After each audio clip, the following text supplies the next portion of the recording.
Good morning students. बच्चों, पिछले lectures में चैप्टर नंबर 4 हमने कंप्लीट कर लिया। चैप्टर का नाम था mangoes around the year,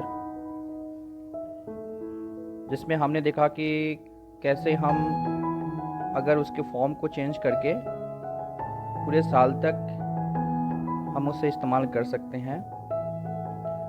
chapter के बाद हमने क्वेश्चन आंसर भी कंप्लीट कर लिए हैं और आज हम एक नया चैप्टर स्टार्ट करते हैं। Chapter number 5, seeds and seeds. What is the meaning of seeds? बीज। आप कोई भी फ्रूट्स या वेजिटेबल अगर कट करेंगे तो उसके अंदर आपको सीड्स दिखाई देंगे। तो आज हम चैप्टर नंबर 5 रीड करेंगे और उसके मतलब को, उसके टॉपिक को मैं आपको एक्सप्लेन करूंगा। Let's start. Gopal was waiting for his Mausi's family to visit them.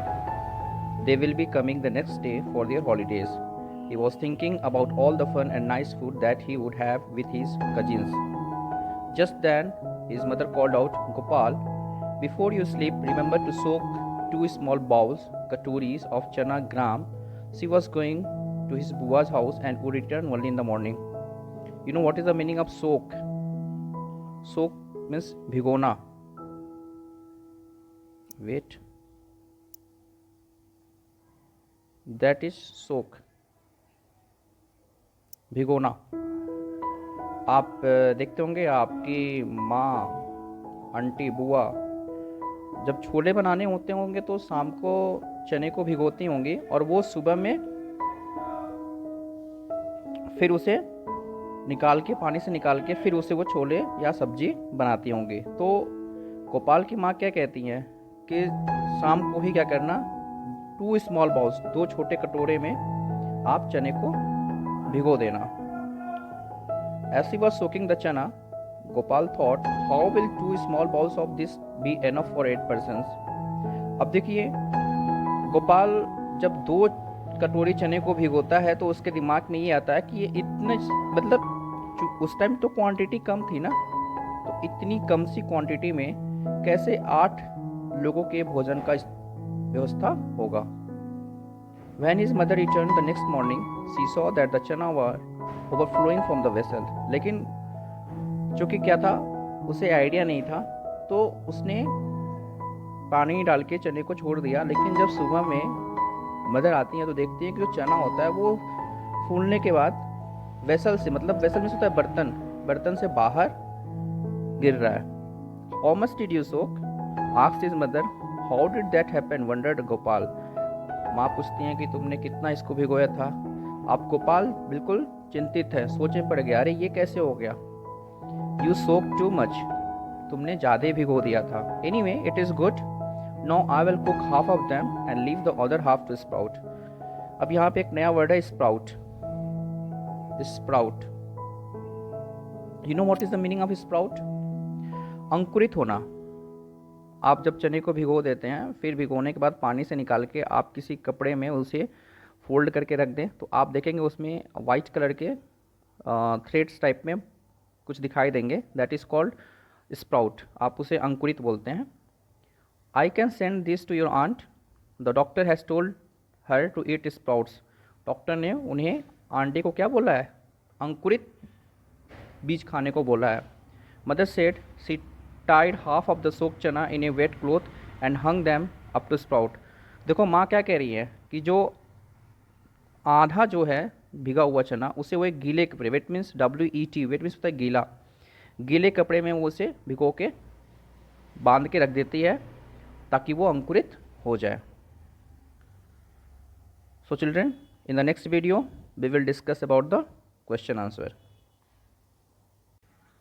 Now come to question answer.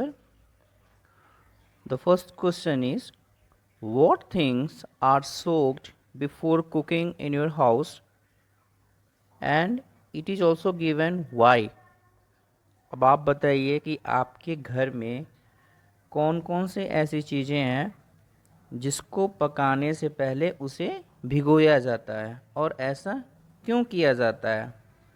तो आप देखते होंगे कि आपकी मदर चना, that is gram, moong, rajma, urad dal, rice, ये सब चीज़ क्या करती हैं, पकाने से पहले उसे भिगो देती हैं। And why they do like that? Because after soaking these things become soft। भिगोने के बाद क्या होता है, ये सब चीज़ें सॉफ्ट हो जाती हैं।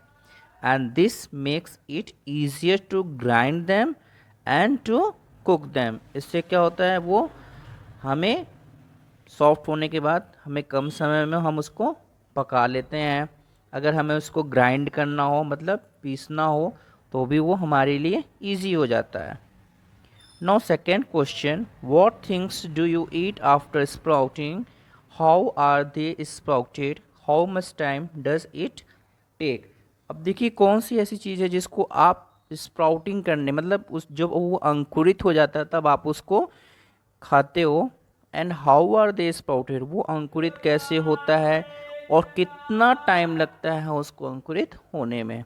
सो वी ईट चना, मूंग एक्सेट्रा आफ्टर स्प्राउटिंग। आप चना खाते होंगे, मूंग खाते होंगे भिगोने के बाद।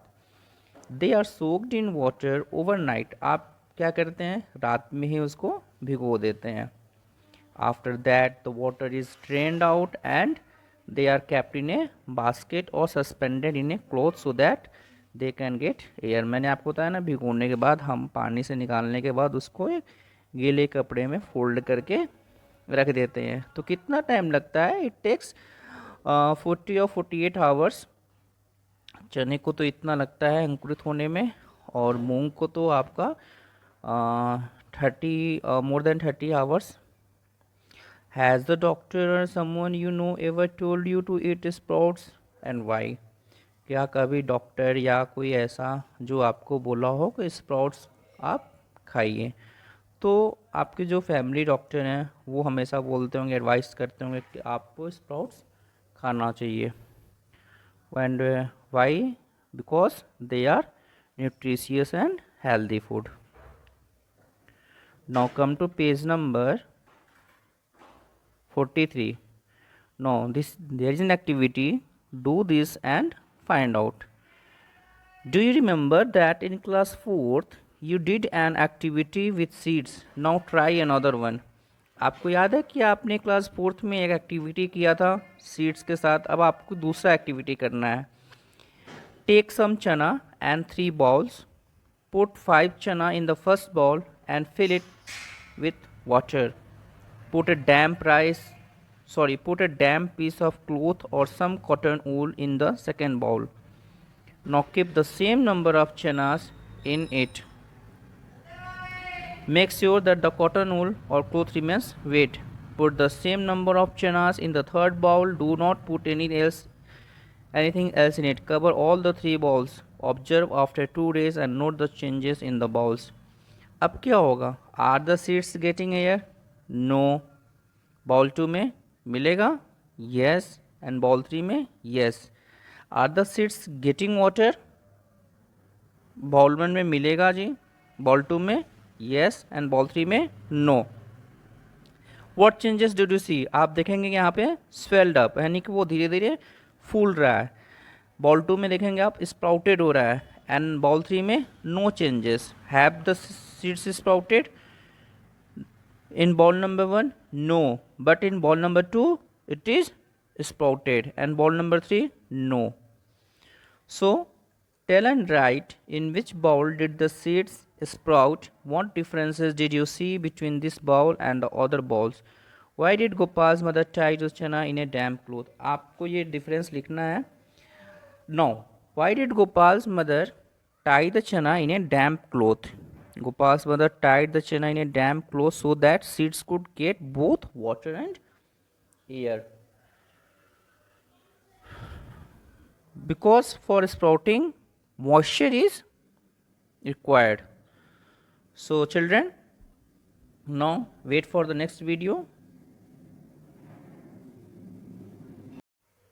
Children, now you have to draw a sprouted chana in your notebook.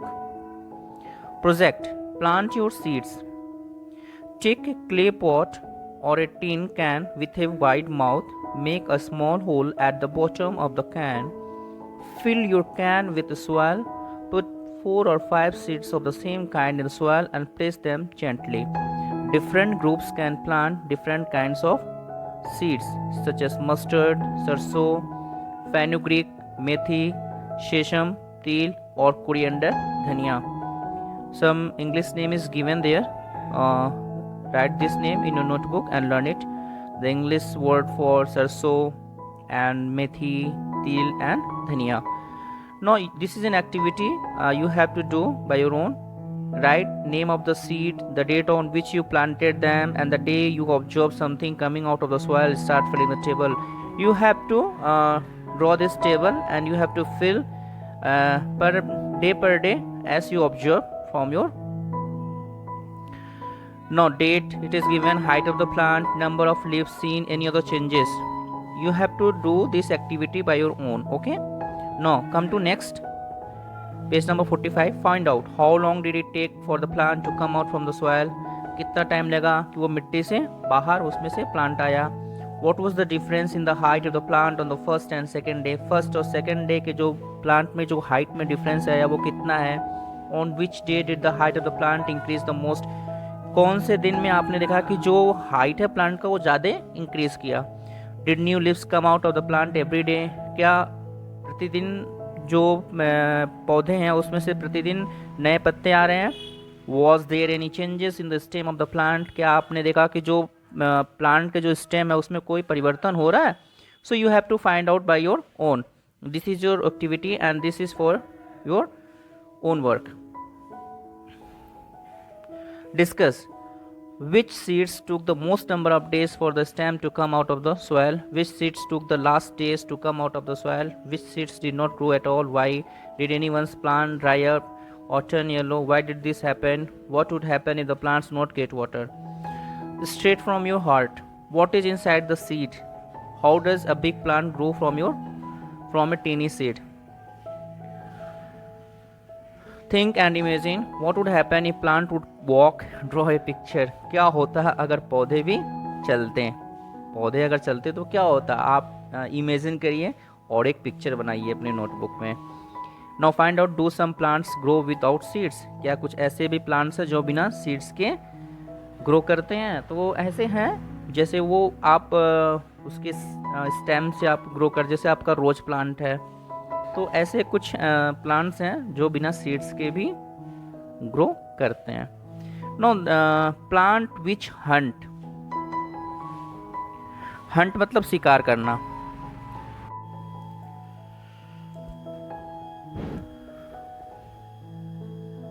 Children, there is an interesting topic, plants which hunt.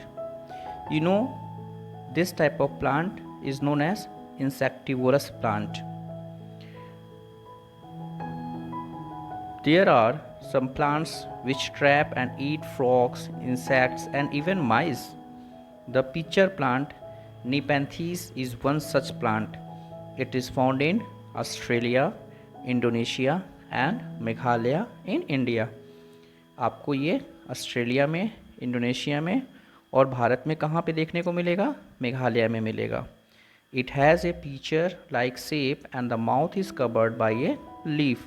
The plant has a special smell that attracts insects to it. इस plants के पास क्या होता है कि special smell होता है जिसकी वजह से क्या होता है, जो इंसेक्ट्स होते हैं वो यहाँ तक अट्रैक्ट होके आ जाते हैं. When the insects lands on the mouth of the plant, जैसे ही कोई भी इंसेक्ट्स इसके माउथ के पास लैंड करता है, बैठता है, it gets trapped. ट्रैप्ड होता है फंस जाना.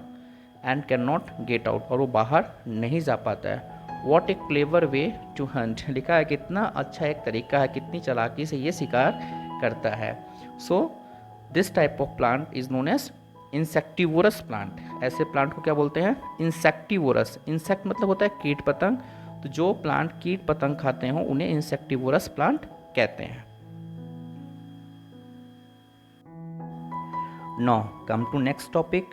So many seeds. How many types of seeds can you collect? Where will you find them? Each of you should try to collect as many different types of seeds as you can. After that, put all the seeds collection together. Now observe these seeds carefully. Their shapes, size, color, texture, smooth or rough. Make a seed chart to put up in the class. You can start with a table like this. आपको एक table बनाना है जिसमें बताना है कि वो जो आपने सीड्स कलेक्ट किया है, डिफरेंट टाइप्स ऑफ सीड्स आपने कलेक्ट किया है, उसके कलर क्या है, शेप क्या है, आपको शेप बनाना भी है, और उसके टेक्सचर को बताना है कि वो सॉफ्ट है, हार्ड है, स्मूथ है, कैसे है। Think, did you keep any seed सौंफ एंड क्यूमिन जीरा इन योर लिस्ट? क्या आपने सौंफ और जीरा, ये आप इंग्लिश वर्ड को नोट कर लीजिएगा और याद कर लीजिए। सौंफ को बोलते हैं एनीसीड, जीरा को बोलते हैं क्यूमिन। ये मसाले हैं, आप अपने किचन में देखेंगे आपको ये मिलेगा देखने को। Which was the smallest seed and which was the biggest seed in your collection? आप ये भी देखिए कि आपने जो सीड्स कलेक्ट किया है उसमें सबसे छोटा सीड कौन है और सबसे बड़ा सीड कौन सा है। मेक लिस्ट ऑफ, आपको एक लिस्ट बनाना है seeds that are used as spices in your home. देखिए मैंने बताया ना कि जैसे ये सौंफ है, जीरा है, ये भी सीड्स हैं, लेकिन हम लोग इसको मसाले के रूप में इस्तेमाल करते हैं। तो आपको ऐसे कुछ लिस्ट बनाने हैं जिस सीड्स को हम मसालों के तौर पे अपने घर में इस्तेमाल करते हैं। फिर वेजिटेबल सीड्स क्या हैं वो भी आपको लिखने हैं, फ्रूट सीड्स हैं वो भी लिखने हैं। Light seeds check by blowing them. Blowing मतलब होता है जैसे कि आप फूंक मारेंगे तो वो बिल्कुल उड़ जाएगा, इतना हल्का होता है वो। सीड्स विच आर फ्लैट, ऐसे सीड्स जो बिल्कुल फ्लैट हो। मेक मोर ग्रुप्स, ऐसे आप और भी ग्रुप्स बनाइए। And how many groups of seeds did you make? आप ऐसे कई अलग अलग प्रकार के ग्रुप्स बना के आप इसको चार्ट को तैयार करिए। Do you no any games that you can play with seeds? Discuss with your friends, आपको अपने फ्रेंड्स के साथ डिस्कस करना है और कोई एक गेम जो कि सीड्स से रिलेटेड हो आप कर सकते हैं। वेंडरिंग सीड्स, वेंडरिंग मतलब होता है, देखिए वेंडर मतलब होता है घूमना, ठीक है। और एक वर्ड होता है नोमैड, आप बड़े क्लास में पढ़ेंगे नोमैड। नोमैड उसे बोलते हैं कि the people who are wandering from one place to another. तो घुमक्कर, आप बोल सकते हैं घुमक्कर, दैट इज़ कॉल्ड नोमैड। तो वेंडरिंग सीड्स, क्या जो बीज होते हैं वो घूमते रहते हैं। अब कैसे घूमते हैं, अब देखिए plants can not move around, क्योंकि प्लांट्स तो मूव नहीं कर सकते हैं। Once they grow they remain in the same place but their seeds are great travellers. अब प्लांट्स क्या होता है कि एक जगह जहाँ उग गया वो उसी जगह पे रहते हैं, लेकिन जो बीज होते हैं वो एक ग्रेट ट्रेवलर है, मतलब वो घूमते रहते हैं। They can reach far and wide. Look at picture 1 on the next page and see the flying seeds. आपको नेक्स्ट पेज पे एक पिक्चर मिलेगा और आपको फ्लाइंग सीड्स, देखिए ये क्या है, पिक्चर 1 है ना। इसमें देखिए क्या हो रहा है कि जब ये हवा चल रहा है तो इसके जो सीड्स है ना वो बिल्कुल इतने हल्के हैं कि वो उड़ जा रहे हैं और उड़ के न जाने कहाँ जा रहे हैं वो। तो have you ever seen any seeds that can fly? आप देखते होंगे कि कभी कभी वाइट कलर टाइप में हवा में उड़ते हुए देखते होंगे, आप क्लास में भी कभी आ जाता तो आप उसको पकड़ लेते हैं, लेकिन उसमें सीड्स होता है। What is it called in your area? आप अपने उसको एरिया में क्या बोलते हैं? Look at your seeds collection, guess how many of these would have travel by flying. आप जो अपने सीड कलेक्ट किया है उसमें आपको बताना है कि कौन से ऐसे हैं कि जो उड़ के ट्रेवल कर सकते हैं। Look at picture 2, this seed can not fly but it can still travel by sticking on the fur of animals और ऑन अ क्लोथ। आपको पिक्चर 2 देखना है। ये क्या होता है कि ये फ्लाई उड़ नहीं सकते हैं, लेकिन क्या होता है कि जैसे कोई जानवर वगैरह जा रहे हैं तो उनके फर में या फिर उनके स्किन पे ये चिपक जाते हैं, फिर वो कहीं जाके गिर जाएंगे, तो मतलब एक जगह से दूसरी जगह ये ट्रैवल करते रहते हैं। सो ये in this way it gets a free ride. इस तरीके से वो उन्हें फ्री राइड करने को मिलता है। Did you get any new idea from this seed? Read how the idea of Velcro came to George Mestral. देखिए एक यहाँ पे छोटा सा पैराग्राफ है, इसको पढ़ते हैं। This happened in 1948। आपका ये 1948 में हुआ था। One day George menstrual came back from a walk with his dog. एक दिन क्या हुआ, जो जॉर्ज मेस्ट्रल थे वो वापस आ रहे थे अपने डॉग के साथ। He was amazed to find seeds sticking all over his clothes and on his dog's fur. वो अमेज मतलब बिल्कुल चकित हो गए कि उनके कपड़े पे और उनके जो डॉग्स का जो फर था उस पर कुछ सीड्स चिपके हुए थे। He wonder to what made them stick. वो सोचने पड़ गए कि ऐसा क्या था जो ये चिपक गया। So he observe these seeds had under a microscope. He saw that the seeds had many tiny hooks which got stuck to cloth और फर। उन्होंने माइक्रोस्कोप में देखा तो उसमें क्या थे, टीनी हुक्स थे, छोटे छोटे हुक्स थे जो कि उनके कपड़े पे और फर पे चिपक गए। This gave menstrual the idea of making Velcro. He made a material with similar tiny hooks that would stick. Velcro is used to stick together many things: clothes, shoes, bags, belts and many more. What a way to take inspiration from nature. तो ये एक आपका तरीका है जो कि आप inspired होते हो अपने नेचर से। Now look at the picture given below and guess how the seeds travel and reach different places. आप देख रहे हैं ये स्क्वायरल दिया है। स्क्वायरल क्या करता है, कोई चीज़ खा रहा है, फिर वो खाते खाते लेके गया कहीं, उसके सीड्स कहीं और गिरा देगा। तो वो जो सीड्स है वो अपने एक जगह से दूसरी जगह क्या कर रहे हैं, ट्रैवल कर रहे हैं। ये बर्ड है, बर्ड को कहीं फ्रूट्स मिला, वो वहाँ ना खा के वो फ्रूट्स को लेके कहीं दूर जाके खाने को कोशिश कर रही है। तो वो सीड्स क्या होंगे, एक जगह से दूसरी जगह ट्रैवल करेंगे। अब ये देख रहे हैं आप, ये नारियल है, ये नारियल का जो है फ्रूट है वो पानी में गिरा, फिर वो बहते बहते कहीं जाके एक जगह रुक गया। तो ये तरीका है सीड्स के ट्रैवल करने के। So some plants spread their seeds over long distance. When the soybean pods are ripe, they burst and the seeds are thrown out. Have you ever heard their sound? अब जो soybean होता है ना, जो उसके pots होते हैं जब पक जाते हैं तो वो बर्स्ट, बस में होता है फट जाना, और जो उसके सीड्स होते हैं वो फैल जाते हैं। Think what would happen if seeds did not spread and remain at one place only. सोचिए अगर ऐसा नहीं होता है, सीड्स स्प्रेड नहीं करते हैं, केवल एक जगह पे होते हैं, तो फिर क्या होता। Make a list of different ways by which seeds are spread. आपको बताना है कि कौन कौन से ऐसे डिफरेंट तरीके हैं जिससे सीड्स जो होते हैं वो स्प्रेड होते हैं। सो बेटा मैं ये जो सारे क्वेश्चन आंसर है सिर्फ मैं आपको डिस्क्राइब कर रहा हूँ, मैं आपको पीडीएफ में ये सारे क्वेश्चन आंसर आपको सेंड कर दूँगा। ये सिर्फ मैं आपको क्लियर करने के लिए, डाउट क्लियर करने के लिए मैं आपको साथ में क्वेश्चन आंसर भी बता रहे हैं।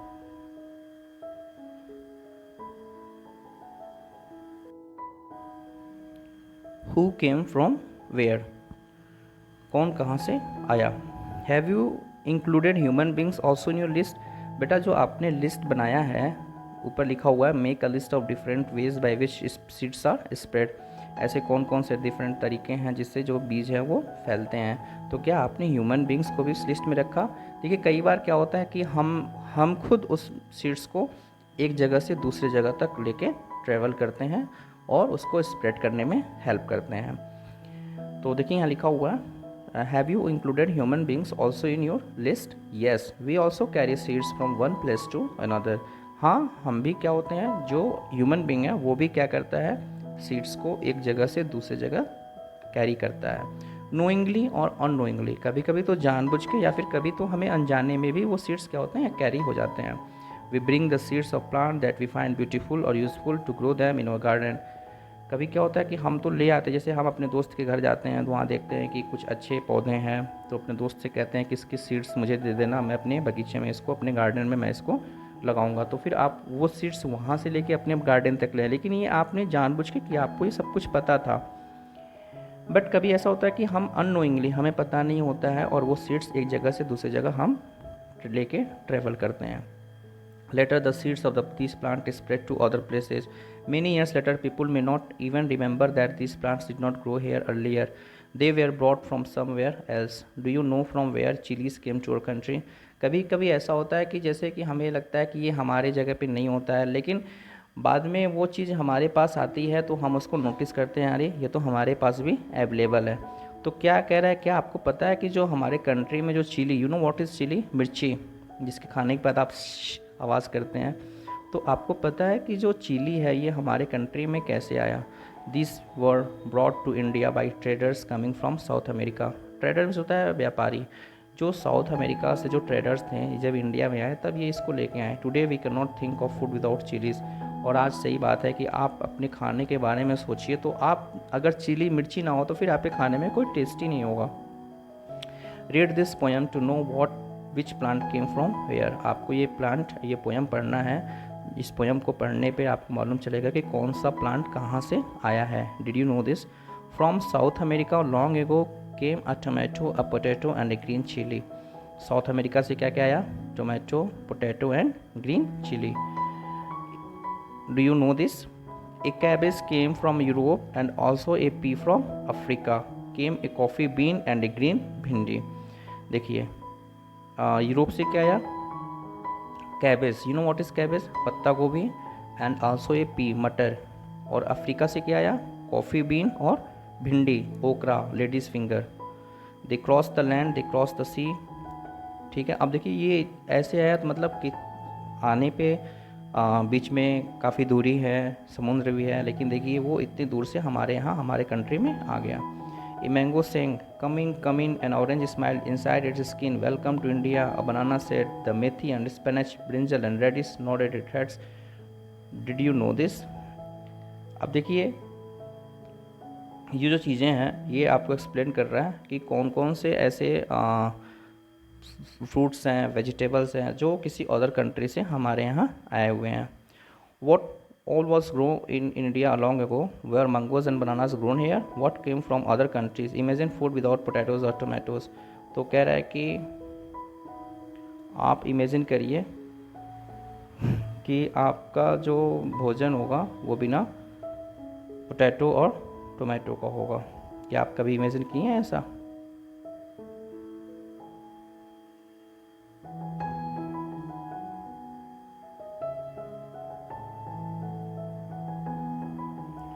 What we have learned. Reena has drawn this picture of the seeds sprouted by her. What do you think the seeds need for sprouting? Write in your own words. How would Reena's seeds look if they did not get the things needed? So by drawing a picture, how this seeds spread to far off places. Write in your own words. देखिए बेटा, हमने देखा कि जो seeds होते हैं वो कैसे स्प्राउट होते हैं और स्प्राउट होने के लिए क्या क्या चीज़ों की आवश्यकता होती है। तो आप इस चैप्टर में यही पढ़ें आप लोग कि सीड्स को कैसे स्प्राउट करते हैं। साथ ही में आपने ये भी पढ़ा कि जो सीड्स होते हैं वो एक जगह से दूसरी जगह तक कैसे फैलते हैं, मतलब जाते हैं। तो ये सब आपको अपने वर्ड्स में लिखना है। So don't worry, I will send you all the exercise question answer in PDF format. So thank you class for watching this video. Thank you children and have a nice day.